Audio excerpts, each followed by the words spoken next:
അതായത് first part നമുക്ക് ആ പുഷ്പ എന്നൊരു ക്യാരക്ടറിനോട് ഒരു ഇഷ്ടം തോന്നിയിട്ട് നമ്മൾ കണ്ടിരുന്നു പോകുന്നതാണ്.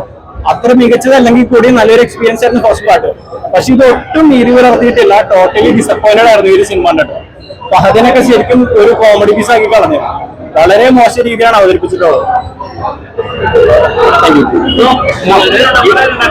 പടം എനിക്ക് ടോട്ടലി ഒട്ടും ഇഷ്ടപ്പെട്ടില്ല. ഡിസപ്പോയിന്റഡ് ആണ് പടം കണ്ടിട്ട്. ഒട്ടും ഇഷ്ടപ്പെട്ടില്ല. അതായത് തട്ടിക്കൂട്ടിയിട്ട് ഒരു പടം പോലെയാണ്. ഒരു 3.5 മണിക്കൂറിന്റെ പടം. പക്ഷെ കഥ എന്ന് പറയാനായിട്ട് ഒരു പ്രത്യേകിച്ച് കഥയോ ഒരു നല്ലൊരു തിരക്കഥയോ നല്ല കുറെ പെർഫോമൻസ് ഒന്നുമില്ല. സെയിം ക്യാരക്ടേഴ്സിനെ പിന്നെ കൊണ്ടുവന്നിട്ടുണ്ട്. പക്ഷെ അവരും ഫസ്റ്റ് പാർട്ട് കണ്ട പോലെ അല്ല സെക്കൻഡ് പാർട്ടിൽ അവരുടെ ക്യാരക്ടറൈസേഷൻ വന്നിട്ടുള്ളത്. ഇപ്പോൾ തീർത്തും ഒരു പരാജയമായിട്ടാണ് എനിക്ക് തോന്നുന്നത്. വളരെ ഡിസപ്പോയിന്റഡ് ആണ്, നിരാശയാണ്. ഈ ഫഹദിന്റെ കാര്യത്തില് പുള്ളിനെ ശരിക്കും ഇവിടെ കൊണ്ടുവന്ന ഒരു കോമഡി പീസ് ആക്കിയിട്ടുണ്ട്. പുള്ളിക്കിനകത്ത് ചെയ്യാനായിട്ടൊന്നുമില്ല. പക്ഷെ ഒരു കോമഡിക്ക് വേണ്ടി ഉപയോഗിച്ചൊരു മെറ്റീരിയൽ ആയിട്ടാണ് ഫഹദിനകത്ത് എനിക്ക് അനുഭവപ്പെട്ടത്. പാർട്ട് 3യിലേക്കുള്ള ലീഡ് എന്തിനാണ്? അതൊരു ഇൻട്രസ്റ്റിംഗ് പ്ലോട്ട് ആണോ? അത് സിനിമയുടെ ഒരു മാർക്കറ്റിംഗിന്റെ ഭാഗമായിട്ട് മാത്രമാണ് ഇപ്പൊ പാർട്ട് 1, 2, 3 എന്നുള്ള രീതിയിൽ പോണേ. ഈ കഥ ഡിസർവ് ചെയ്യുന്നില്ല അങ്ങനത്തെ ഒരു പാർട്ട്. പക്ഷെ എന്നാലും ആൾക്കാർ വരും. ഇപ്പൊ ഞാൻ തന്നെ പാർട്ട് 3 കാണാൻ വരും.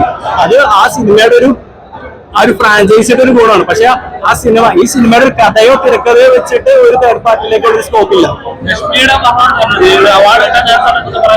അവര് സ്വയം പറയുന്നത് നാഷണൽ അവാർഡ് കിട്ടാനുള്ള ഒരു സ്കോപ്പ് ഉണ്ടെന്നാണ്. പക്ഷെ ഒറ്റയൊരു നല്ലൊരു സീൻ ഉണ്ടായിരുന്നു സിനിമയില്. അത് ഒഴിച്ചു നിർത്തി കഴിഞ്ഞാല് ഫസ്റ്റ് പാർട്ടിനേക്കാളും കുറച്ച് ഓവറായിരുന്നു ഇതിനകത്ത് രശ്മിയുടെ പെർഫോമൻസ്. 1 തന്നെയാണ് എന്തുകൊണ്ടും വേഗം. അതായത് 1 റീസെന്റ് കണ്ടുള്ളൂ. ഇത് സെക്കൻഡ് പാർട്ട് വെച്ചാൽ ഫസ്റ്റ് പാർട്ട് വളരെ സുപ്പീരിയർ ആണ്. ഫസ്റ്റ് പാർട്ട് ലീഡ് എങ്ങനെയാ വർക്കായിട്ടുള്ള?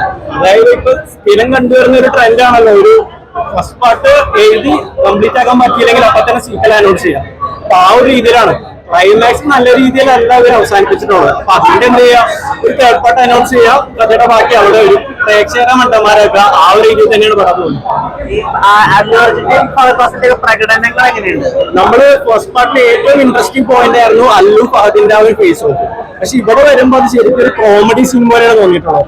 ഫഹദിനെ അണ്ടർ യൂസ് ചെയ്യുന്നത് മാത്രമല്ല ഓവർ യൂസ് ചെയ്ത് നമ്മൾ ഫഹദിന് ഇത്രയും ഓവർ ആക്ട് ചെയ്ത് വേറെ എവിടെയും കണ്ടിട്ടുണ്ടാവില്ല. അതൊരു അവരുടെ രീതിക്ക് ചേർന്ന രീതിയിൽ കൊണ്ടുവന്നതായിരിക്കാം. പക്ഷെ എങ്കിൽ പോലും വളരെ മോശമായിട്ടാണ് ഫഹദിന്റെ പെർഫോമൻസ് എനിക്ക് തോന്നിയത്. അപ്പൊ ഈ അല്ലു അർജുൻ ഫഹദ് ആ ഒരു കോമ്പോയും ഒട്ടും വർക്ക്ഔട്ട് ആയിട്ടില്ല. ആസ് എ സിനിമ ഇതൊരു ഫെയിലർ ആയിട്ടാണ് എനിക്ക് തോന്നുന്നത്. ഈ പുഷ്പ 1-ല് അല്ലു അർജുന്റെ ഒരു റോ ആയിട്ടുള്ള ഒരു എഫക്ട് ഉണ്ടല്ലോ. പുഷ്പരാജ് കുറച്ചുകൂടി പണക്കാരനും ധനാടിയിലേക്കാണ്. അതാണ് പടത്തിന്റെ കഥാപാത്രത്തിൽ. അതായത് നമുക്ക് എല്ലാവർക്കും പണ്ട് മുതലേ ഒരു അണ്ടർഡോഗ് സ്റ്റോറി വളരെ ഇഷ്ടമാണ്. ഒരു താഴെക്കരയിൽ വന്നിട്ട് ഒരു റിച്ച് ആയിട്ടുള്ള ഒരു പൊസിഷനിലേക്ക് എത്തുന്ന സ്റ്റോറി നമുക്ക് വളരെ ഇഷ്ടമാണ്. അതുകൊണ്ടാണ് ഫസ്റ്റ് പാർട്ട് വിജയിച്ചത്. പക്ഷെ ഈ സെക്കൻഡില് ഇയാൾ പെട്ടെന്ന് അങ്ങോട്ട് റിച്ചായി ഇന്റർനാഷണൽ ലെവലാണ് കാര്യങ്ങൾ പോകുന്നത്. അപ്പൊ നമുക്കിട്ട് റിലേറ്റ് ചെയ്യാൻ പറ്റില്ല. ഒരു ഫസ്റ്റ് പാർട്ടി കണ്ട് പുഷ്പല്ലായിരുന്നു. ഇത് ടോട്ടലി റിച്ച് ആയിട്ടുള്ള വേറൊരു KGF പോലെയൊക്കെ പിടിക്കാൻ നോക്കിയതൊക്കെ ആയിരിക്കാം. പക്ഷെ അതെല്ലാം കയ്യിൽ പോയിട്ടുണ്ട്. അപ്പൊ നമുക്ക് ആ ഒരു കണക്ട് ഈ ഒരു ക്യാരക്ടറോടൊട്ടും തോന്നില്ല. അതുകൊണ്ട് തന്നെ സിനിമ വളരെ ഡിസ്റ്റന്റ്